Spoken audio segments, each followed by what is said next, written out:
Every day we get up to work and work and work until eventually we die. If you're lucky, you'll have a bit of time at the end for retirement, but after that it's over. We get so wrapped up in the monotony of daily life and our journey towards death that we stop imagining better worlds or better lives for ourselves. We must live within the confines of the logical structure of this world. Well, our forgotten philosopher today is going to say no to that structure, and like Prometheus, give us a dangerous but empowering gift. Lev Shestov was born on January 31st, 1866, in Kiev, Russia, now Kiev, Ukraine. In school, he was that student, the one who would question the teacher and come up with radically different ideas. His dissertation was even rejected not because of its actual work or argumentation, but because it didn't align with the status quo very well. But he never stopped learning. Granted, he had to do it outside of academia with other Russian intellectuals, but no one could stop him. He even went to Europe where he would meet his future wife Anna. It was also during this time that he published the work that we'll be looking at, All Things Are Possible. He eventually returned to Moscow in 1915, but the Bolsheviks took over 2 years later. The new people in charge wanted him to write a defense of Marxism, which he refused, and his dislike and distrust of this new regime led him to move to Paris. Here he would meet a new group of philosophical giants, and continue to publish more work, even teaching philosophy until his death in 1938. Now, when we get into his book, All Things Are Possible, I want you to know that a lot of radical things are going to be said, and it's going to make you think that this guy is crazy. But stick with me towards the end of the video for some important context. All Things Are Possible, also known as the apotheosis of groundlessness, is a collection of many ideas, but the one that's central is this rejection of systems due to endless possibility. And I don't mean systems in a political sense. I mean systems of thought, philosophical systems. He philosophizes with a grenade, as I like to say, and attacks ideas we hold in such high regard, such as rationalism, logic, metaphysics, positivism, science. Nothing is safe from Shestov. Now, a lot of this is based on the idea that anything in life is possible. The world is complicated and mysterious, and the greatest questions we have seem answerless. We live in this world, and with our small, limited knowledge, we believe that this is it. But why is it this way after all? Really, everything we see is mysterious and incomprehensible. A tiny midge and a huge elephant, a caressing breeze and a blizzard. What are all these? What are they, and why are they? So if the world we already live in is strange and unexplainable, then why should we expect this to be the end-all be-all of the strange? Why shouldn't we expect some revolutionary new thing to happen in this world, which shatters our notions of what is objective? Shestov gives a great analogy of a caterpillar growing up in a cocoon. The caterpillar's world is the cocoon. It's the only possible life and reality for that caterpillar, we might think. But eventually, that caterpillar eats its way out of the cocoon, grows wings, and enters into an entirely new world. We are that caterpillar, and the idea of growing wings or eating out of the world seems mystical and preposterous. But it's possible that the world we're living in now is not even the real world. We could be living in a simulation, or maybe in the imagination of some kid playing with toys. Maybe it's like Horton Hears a Who and we're extremely microscopic. The point is, like the title says, all things are possible. But if all things are possible, then these ideas which we hold to be objective and absolute crumble. Let's see this applied to something we may all view as objective: logic.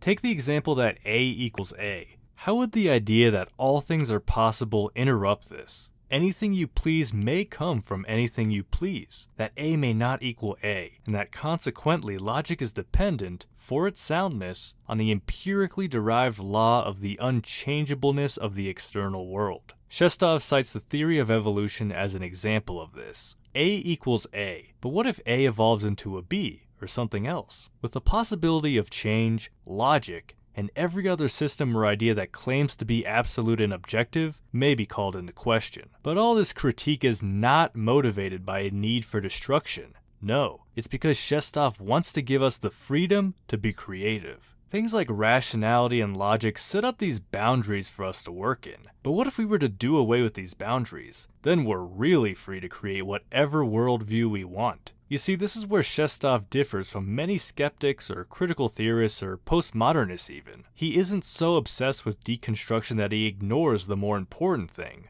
creation. Every destruction leads to construction. Sweet rest follows labor. Dawn follows the darkest hour. and so on and so on and so on. I had a professor that I liked, but he was so insistent on critique and critical theory. It was just critique, critique, critique. It was at an American university, so it was probably something about critiquing and deconstructing the colonial, imperialist, Western, whatever. And that's fine and all, but if you're so focused on destroying things that you miss out on creating things, then your life is gonna be pretty miserable. It's like that guy that'll find something wrong with everything, and it'll completely ruin his mood. Critique is not so much good in itself, but it's a step towards creation. But if we do away with these dogmatic and objective worldviews, then what is this creation gonna look like? It only follows that man is free to change his conception of the universe as often as he changes his boots or his gloves, and that constancy of principle belongs only to one's relationship with other people, in order that they may know where and to what extent they may depend on us. So Shestov is saying, look, we still gotta live in this world and work with others, so there are limitations to your worldview's effects on the external world. But internally, you can be chaotic, imagining different worldviews and possibilities, changing them out if you don't like them, and really having fun flexing your creativity. It's this context that I think is so crucial to understanding Shestov. The critique of things like logic, science, and rationalism may be extremely bizarre to some of you, but it's backed up by his belief in possibility, and it's in service of our freedom to be creative and imaginative. And you know what? I know I'm letting my bias show here, but this is very similar to the pragmatism of William James. Don't just accept the objectivity or complete certainty of a worldview or philosophy. Instead, try it out. Maybe come up with your own. Now, it's not exactly the same as James, as he has his own theory of truth, but there are parallels. Let me add that this is a pretty good way of viewing your philosophical journey as well. Don't latch on to that one philosopher and believe that they are 100% correct and objectively right. Instead, play around with their ideas. Try them in your life. And when you're ready, spread your wings and create your own philosophy. So that's Lev Shestov.